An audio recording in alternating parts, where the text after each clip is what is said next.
Good evening, ladies and gentlemen.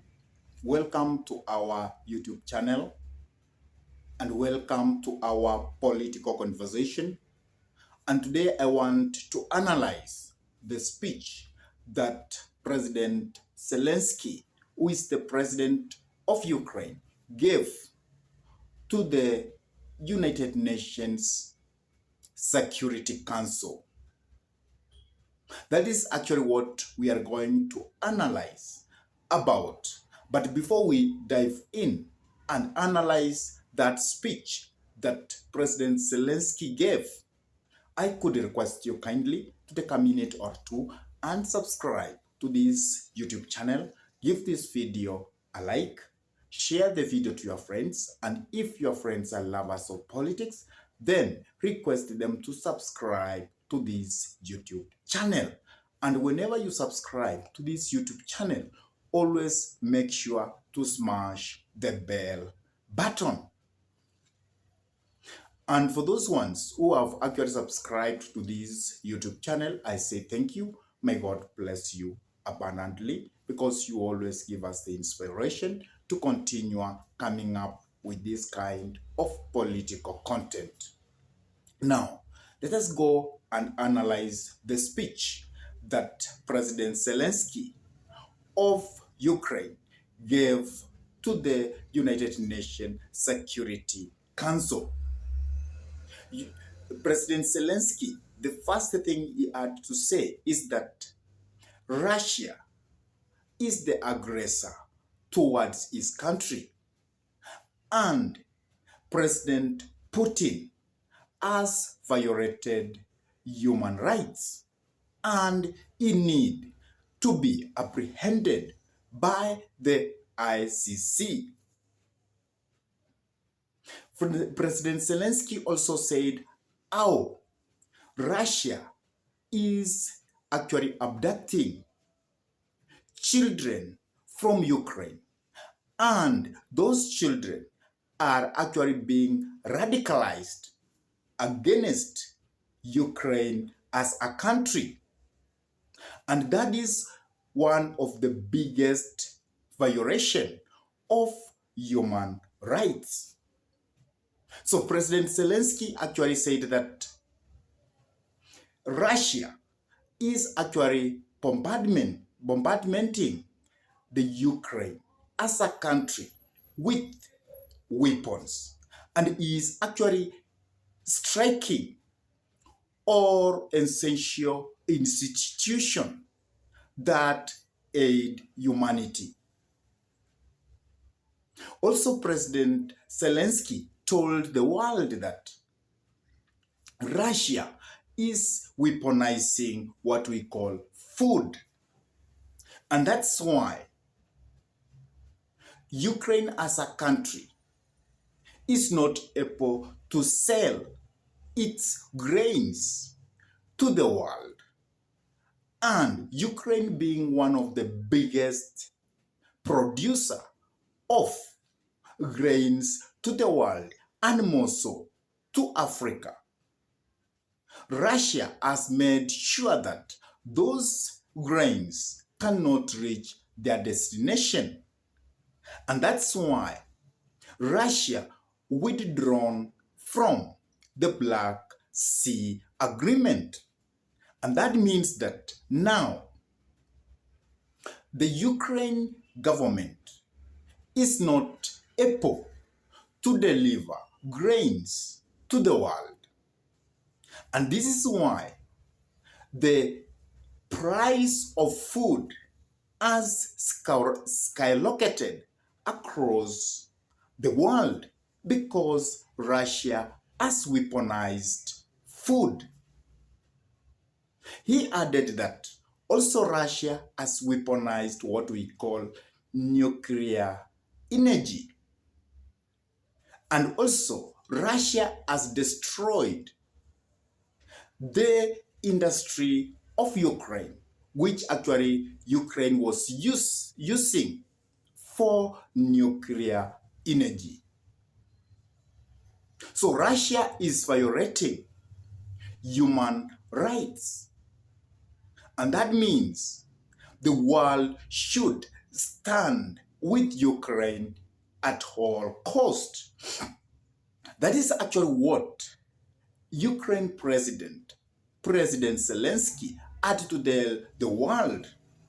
And he told the world that if they cannot stand with it, then it means even the UN has no meaning to be a world body that enhances peace in the entire world. President Zelensky had also to talk about the veto power and how it is being used to block the UN in search for peace in the world. For example, when there was that discussion of Ukraine-Russia war, Russia vetoed that agenda, and that was the end of it. So President Zelensky actually told the world that the veto power must be regulated on its use so that it cannot be used even when the search for humanity, the conservation for humanity has risen. So Zelensky also gave a plan on how the veto power should be regulated in the future to come. And Zelensky asked the world that it should stop Russia from being or from doing its aggression to the country of Ukraine. So that is actually what President Zelensky had to tell the world in short.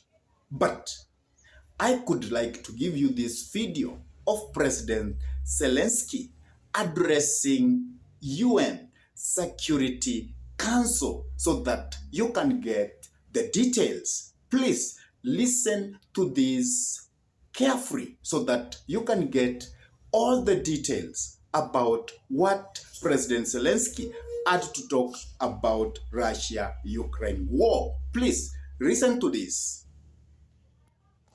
Since the start of the full-scale aggression launched by the state, which for some reason is still present here among the permanent members of the UN Security Council, there's already been 574 days of pain, losses and struggle. Russia has killed at least tens of thousands of our people and turned millions into refugees by destroying their homes. Most of the world recognizes the truth about this war. It is a criminal and unprovoked aggression by Russia against our nation aimed at seizing Ukraine's territory and resources. But it's not just that. The terrorist state is willing, through its aggression, to undermine all the grounds of international norms meant to protect the world from the wars. And I'm grateful to all those who have recognized Russian aggression as the violation of the UN Charter. Ukraine exercises its right to self-defense, helping Ukraine with weapons in this exercise by imposing sanctions and exerting comprehensive pressure on the aggressor, as well as voting for relevant resolution, would mean helping to defend the UN Charter. The resolutions of the General Assembly have clearly recognized the fact that the only source of this war is Russia, but this has changed nothing for Russia in the United Nations. However, these are the situations that have changed everything for the UN. We should recognize that the UN finds itself in a deadlock on the matters of aggression. Humankind no longer pins its hopes on the UN when it comes to the defense of the sovereign borders of nations. World leaders are seeking new platforms and alliances that could reduce the disastrous scope of problems, the problems that are met here within these walls with rhetoric, rather than real solutions, with aspirations to compromise with killers, rather than to protect lives. Life should be defended uncompromisingly to ensure successful protection. But I would not be here today if Ukraine had no proposals, precisely regarding some specific solutions. Yesterday, in my address to the UN General Assembly, I said that Ukrainian peace formula had become the basis to update the existing security architecture in the world, to restore the real power of the UN Charter and the rule-based international order.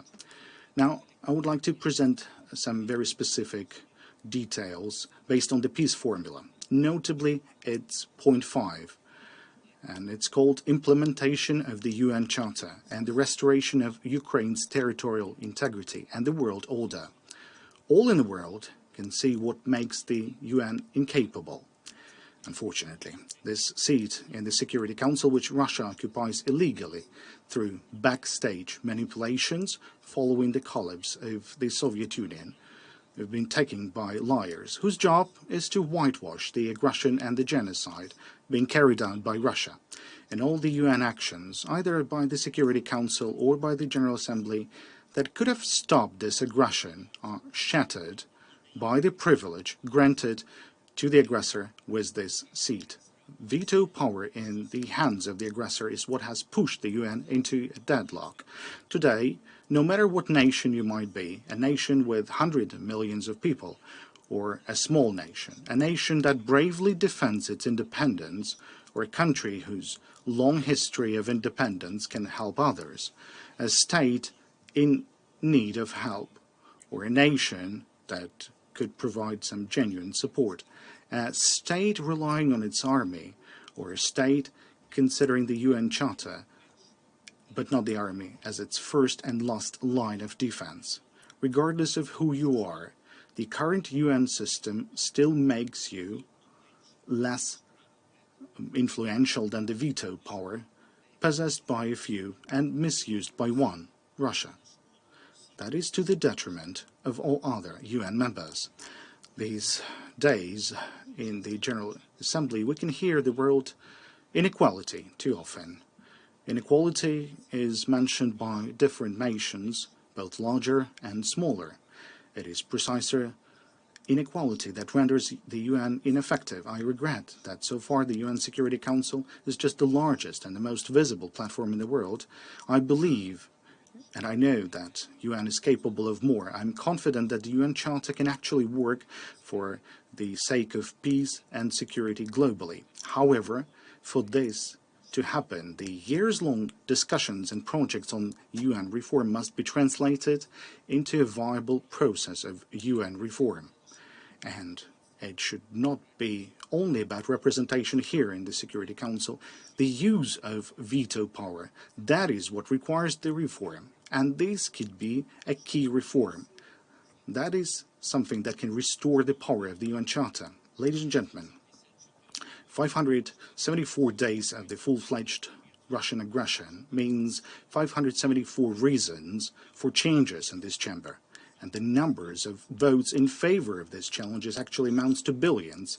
The absolute majority of people in the world want to live in the world free of aggression. In contrast to all us, there's only a few obsessed individuals in Moscow.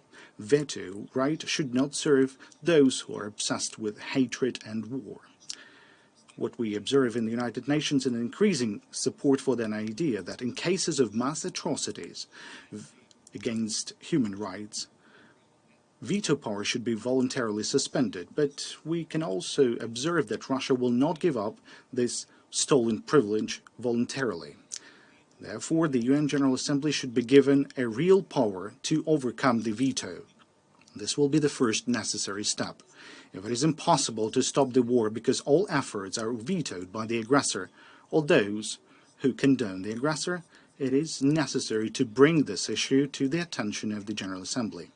In the event of two-thirds of the votes reflecting the will of nations from Asia, Africa, Europe, both Americas, and the Pacific region, in other words, a global qualified majority, the veto should be effectively overcome, and such resolution of the General Assembly must be legally binding for all member states. The second step, the UN Security Council must be fully accountable to the nations of the world. I welcome the proposals of various leaders to expand the representation of nations in the Security Council. The composition of the permanent members of the Security Council should reflect the current realities, and justice. Ukraine considers it unjust when billions of people do not have their permanent representation in the Security Council. The African unity must be here permanently. Asia deserves broader permanent representation. It cannot be considered normal when nations like Japan, India, or the Islamic world remains outside the permanent membership of the Security Council. One should take into account the changes that have taken place in Europe, notably that Germany has become one of the key global guarantors of peace and security. This is a fact. Therefore, it is also a matter of fact that Germany deserves a place among the permanent members of the Security Council. Latin America must be represented here permanently, and the Pacific states as well. However, we should not confine our attention to those in top seats only. There is a need to expand the participation and access to the activities of the UN Security Council and its subsidiary bodies for all members of the UN General Assembly who are not recognized as aggressors. At the same time, any participation of the Security Council membership should be suspended for a period of time when such a state resorts to aggression against another nation in violation of the UN Charter. The third step, there is a need for a system to prevent aggression through early response to actions violating territorial integrity and sovereignty of states. It is time to do that. The nations of the world should agree on such a mechanism for responding to aggressions to protect others that everyone would want for their own security. The Russian invasion of Ukraine has shown what can serve such a mechanism. Among other things, powerful sanctions against the aggressor. Not only at a stage when Bucha has already happened, but also at the stage of the build-up of the invasion army. Anyone who wants to start a war should see before their fatal mistake what exactly they will lose when the war would start. The issue of applying such preventive sanctions should be automatically submitted for consideration of the UN Security Council when any member of the UN General Assembly reports a threat of aggression. Ukrainian soldiers now are doing at the expense of their blood what the UN Security Council should do by its voting. They're stopping aggression and upholding the principles of the UN Charter. And now talking about the territorial integrity. This is an element of both the UN Charter and our peace formula that is inextricably linked to the issue of cleaning the territory from the occupiers. Occupation is an inexhaustible source of dynamite under the international rule-based order. So I will provide examples of concrete steps to be taken for the security architecture to be strong. Using Ukraine as an example, very specific things, just like Ukrainians. First, complete withdrawal of all Russian troops and military formations, including the Russian Black Sea Fleet or its leaky remnants, as well as the withdrawal of all mercenaries and paramilitary formations of Russia from the entire sovereign territory of Ukraine within our international recognized borders as of 1991. Second, full restoration of Ukraine's effective control over the entire state border and exclusive economic zone, including the Black and Azov Seas, as well as in the Kerch Strait. In fact, only the implementation of these 2 points will result in an honest, reliable, and complete cessation of hostilities. Ladies and gentlemen, reform of such international institutions were made following tragedies, following major wars. We should not wait for the aggression to be over. We need to act now. Our aspiration for peace should drive the reform. As I was preparing the Ukrainian peace formula, I underpinned its points by the principles of the UN Charter. Only the principles of the UN Charter and resolutions adopted by the General Assembly. This is precisely what enables the Ukrainian peace formula to become global. The nations that engage with the formula realize that they're working for the rule-based international order, for the protection of territorial integrity and sovereignty of states, protection of human rights, prevention of aggression, and genocidal policy. Naturally, the epicenter of such efforts should be in this very chamber, the UN Security Council chamber, and even to the greater extent in the General Assembly Hall if reform of UN institutions is necessary for that, then we should not be afraid of such reform. We are ready to work together with UN members who have joined the peace formula to work on relevant draft resolutions and amendments to the UN Charter. And I would like to make it clear for everyone in the world that Ukraine is proposing, while addressing to nations of the world and calling them to join the implementation of the peace formula. Every country can demonstrate its leadership within the framework of one or more, or maybe all points of the peace formula. We can establish groups based on the points of the peace formula, where national security advisors to heads of states and diplomatic representatives work. Now, these groups are tasked to elaborate a list of decisions and legislative proposals to be implemented in order for the relevant point of the peace formula to be fulfilled. We're ready to hold 10 conferences at the level of advisors and in accordance with the 10 points of the peace formula, then a summit on the level of leaders. Later, these drafts would be prepared and submitted for consideration by heads of states at the respective summit. Thereby, all nations of the world that respect peace can actively participate in restoration of peace. Cooperation is always the key word for Ukraine in international relations. This word is also key for peace. So let the peace prevail. May our institutions and our cooperation be stronger. I thank you for your attention. And thank you for the possibility to address you. Thank you for this invitation. Thank you. Glory to Ukraine. After listening to that, what do you have to say about Russia-Ukraine war?